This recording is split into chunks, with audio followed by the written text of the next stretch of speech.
Bueno, muy buenos días. Es un placer poder estar con ustedes. Muchas gracias por la invitación.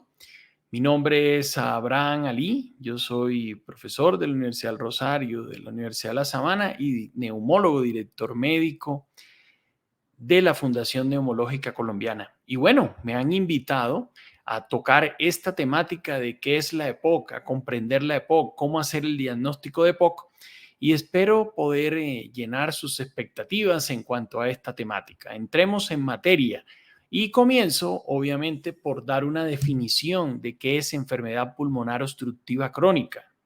Esta enfermedad respiratoria es frecuente, prevenible y tratable. Y en esas tres palabras hay mucha información que debemos explotar, que debemos tener en cuenta.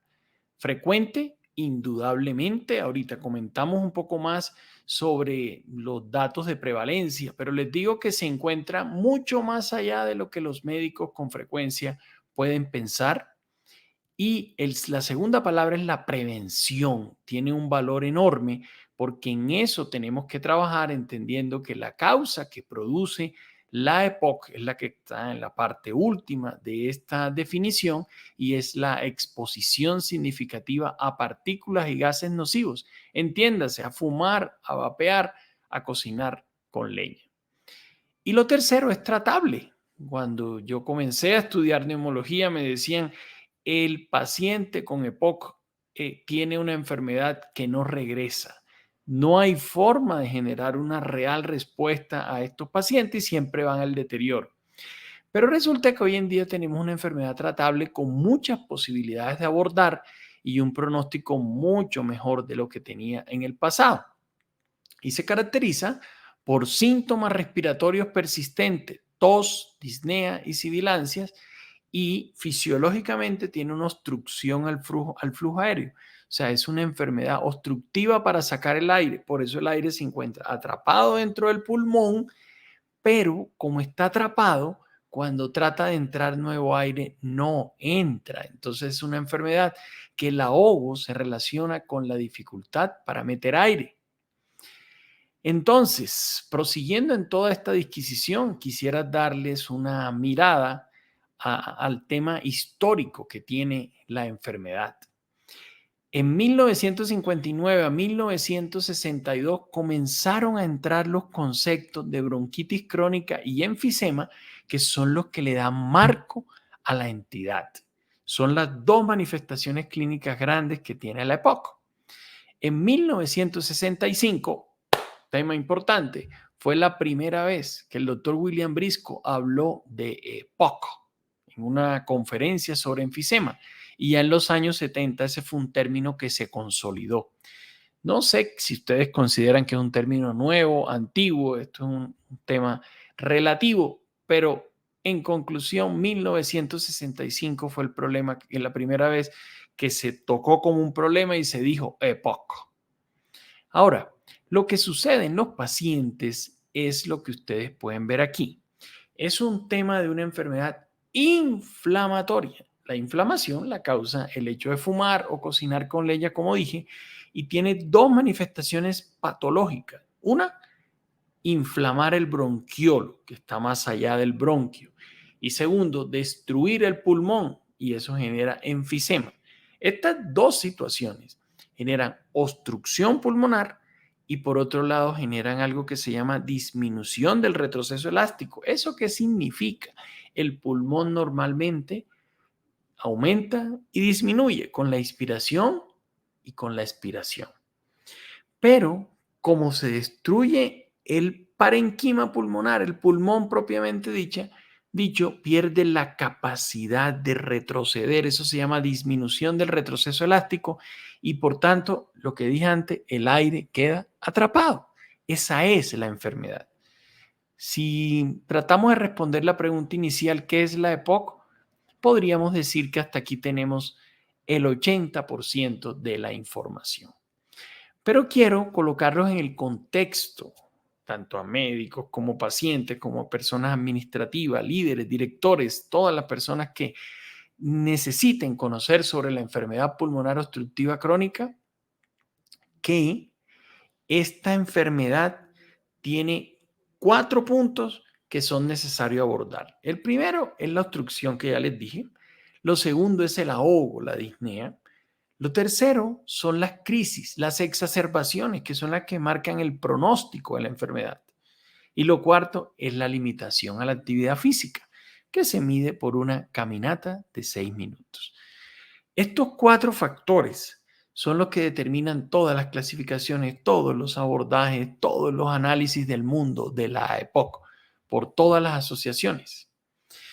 Ahora, les comento que existe una historia natural de la EPOC. Eso se habló desde el año 1977.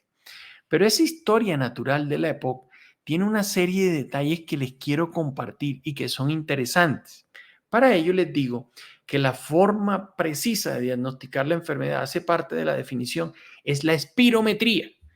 Entonces, uno puede entender que en algún momento de la vida, entiéndase aquí, en la parte vertical se encuentra la gravedad de la enfermedad, de que inicia hasta que la persona muere, y en la parte horizontal se encuentra la exposición, el tiempo en años que se ha estado expuesto al factor de riesgo que produce la EPOC. Pero como la definición es esto que está en rojo, que dice criterio definitorio, ese criterio definitorio se relaciona con un tema espirométrico, que es una prueba en la cual se evalúa la cantidad de aire que uno es capaz de botar en un flujo fuerte en el primer segundo de la botada sobre la cantidad total del aire que uno puede expulsar durante el examen. Esa relación, cuando está disminuida, es la definición de EPOC espirométrico. Pero resulta que uno tiene esa definición, pero después, en el curso de los años, ya vienen los síntomas. Pero también existe otra situación, y eso lleva a que no haya enfermedad aparentemente antes de la espirometría, pero ustedes y yo sabemos que esos puntos de corte de espirometría detrás pueden tener en el paciente ausencia de síntomas, pero sí enfermedad, daño del pulmón, y eso evidentemente es así.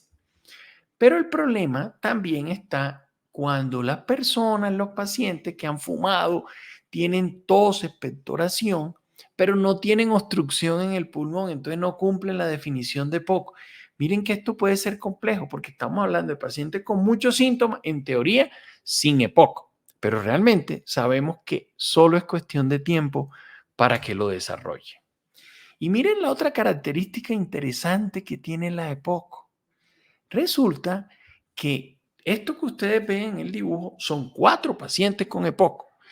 Tienen espirometrías muy malas, o sea, tienen obstrucción del pulmón importantísimo, tienen edades diferentes y no se parecen el uno al otro. Uno ve uno con una barriga protuberante, el otro lo ve delgado, el otro lo ve más fornido. Todos tienen EPOC.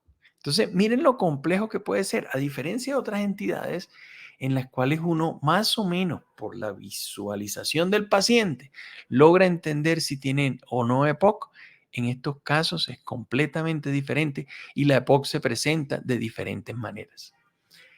Esta radiografía de tórax es clásica del paciente con EPOC. Son pulmones grandes, el diafragma aplanado, tiene aire que no sale, que está detrás del esternón, por ejemplo.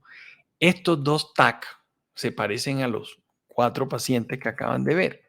¿Por qué? Porque el de la derecha de su pantalla tiene enfisema, destrucción del pulmón, y el de la izquierda tiene bronquios engrosados, tiene bronquitis crónica. Son cosas diferentes, son manifestaciones diferentes de la enfermedad, pero ambos son EPOC. Allí está la complejidad. Ahora, recientemente, el domingo anterior, la semana anterior, fue liberado el concepto de las nuevas guías mundiales de GOLD, que es la iniciativa global para el diagnóstico de la EPOC. Y ahí hay unos indicadores clínicos para hacer el diagnóstico. Y el primero de ellos es representativo de la paciente que ustedes ven aquí. Es el ahogo, la disnea, progresiva en el curso del tiempo que empeora con el ejercicio y usualmente es persistente. El segundo aspecto a tener en cuenta son las sibilancias, los silbidos en el pecho, los roncos cuando el médico hace la auscultación, escucha ruidos anormales. Lo tercero es la tos crónica, que puede ser intermitente o puede ser no productiva, una tos absolutamente seca. Miren que van tres factores para el cual ustedes tienen que sospechar como paciente, como médico, como cualquiera de las situaciones en la que esté, que la persona que tiene al lado, ustedes mismos, tengan o puedan tener EPOC. Lo cuarto son las infecciones recurrentes de las vías aéreas. Aquí estamos viendo una neumonía, lo que aparece en rojo, este es un tema didáctico, para que se entienda que las infecciones de la vía aérea baja se relacionan directamente con la posibilidad de tener EPOC, porque el bronquio está inflamado y por consiguiente se predispone a ello. Y por último, son los factores de riesgo. Entonces, no solo es el cigarrillo, ahora es el vapeo, el cigarrillo electrónico, no el cigarrillo tradicional, sino el cigarrillo electrónico, que tanto daño le está haciendo a nuestra juventud. Y se considera que ayuda a dejar de fumar. Eso no es cierto, esos son datos puntuales de algunos pacientes, pero finalmente genera un daño enorme sobre la sociedad. Y aquí tienen cocinar con leña, que en nuestro país, en altiplano cundiboyacense, por ejemplo, hay un impacto importantísimo de esta patología que termina generando EPOC.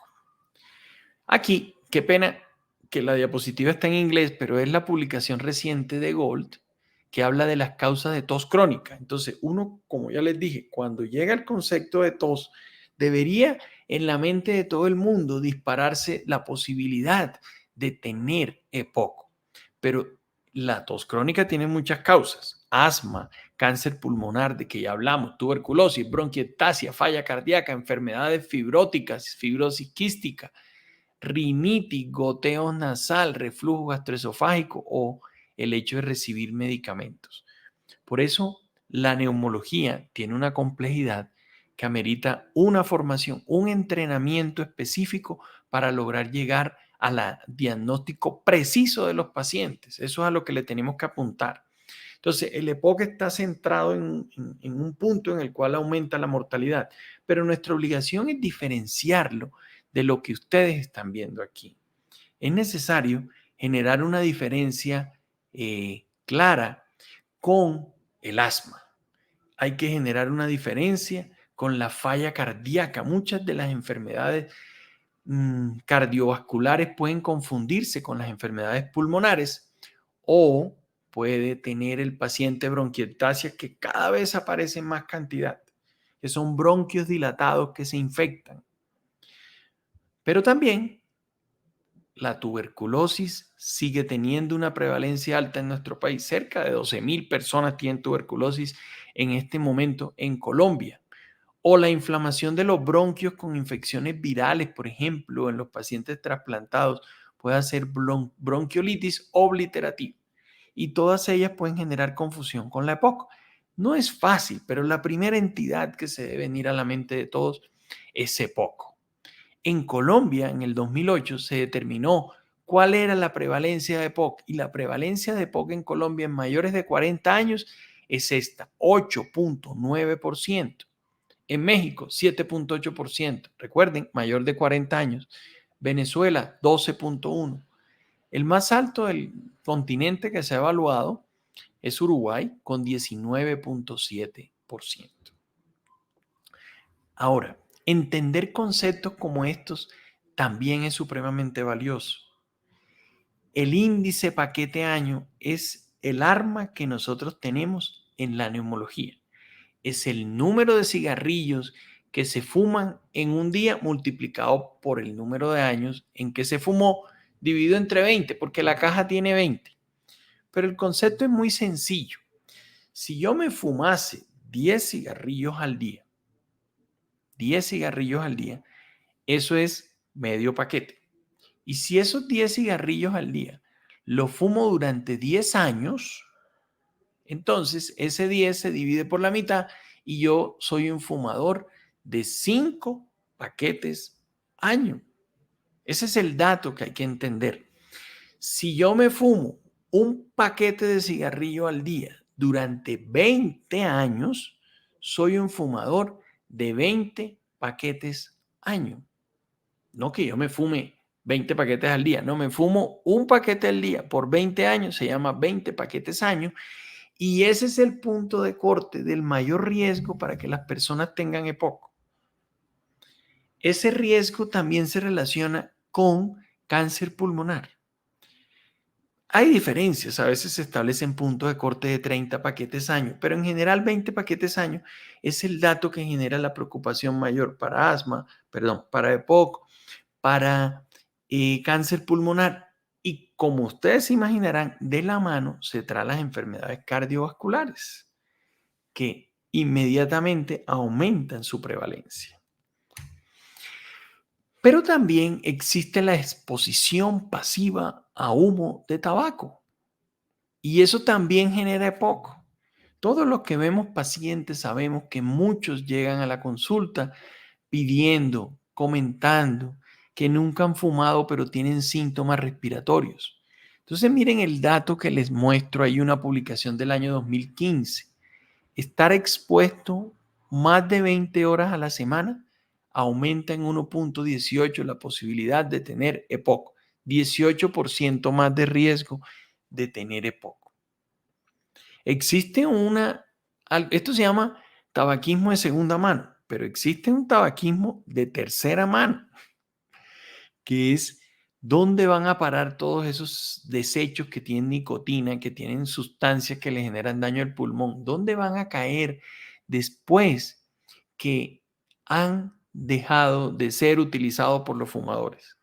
Y se encuentra que en los ríos, en algunas zonas, sobre las zonas de pasto, pueden estar esas sustancias generándole daño a los pacientes por humo de tercera mano.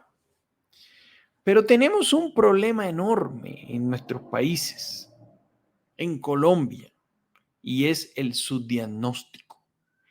El 80% de los pacientes con EPOC, 80-85%, andan por las calles asumiendo que es normal que con la edad uno se ahogue, que es normal tener síntomas respiratorios y que eso no es nada. Y tienen EPOC. Y el hecho de tener EPOC y no tratarlo genera importantes consecuencias para la salud. Ahí es lo ideal, es tener un diagnóstico temprano que pueda permitir intervenciones tempranas en los pacientes donde el pulmón no esté destruido de modo importante. Pero una razón práctica en la que podemos trabajar es en solicitar espirometrías y de buena calidad. No como dice acá, estudios de mala calidad es un problema que lleva al subdiagnóstico. Necesitamos buenas espirometrías, es un examen económico, no es difícil de hacer si se generan buenos entrenamientos, no necesitan grandes tecnologías, necesitan un equipo bueno, confiable, que haya un técnico preparado para lograr hacer el diagnóstico del paciente y eso nos permitiría salvar vidas. Por tanto, el mensaje de cierre que les dejo a todos ustedes es pedir espirometrías. Es importante. Con frecuencia uno ve que los pacientes con ahogo, con tos, con estos síntomas, les piden electrocardiograma, les piden radiografía de tórax, pero tiene que existir la conciencia del paciente, de los sistemas de salud, que tenemos que hacer más y mejores espirometrías. Eso es un tema necesario. Ese es el mensaje que les quería dejar en relación con comprender la enfermedad, comprender qué es la EPOC, sospechar la EPOC para poder tener abordajes adecuados. Entonces, muchas gracias por la invitación.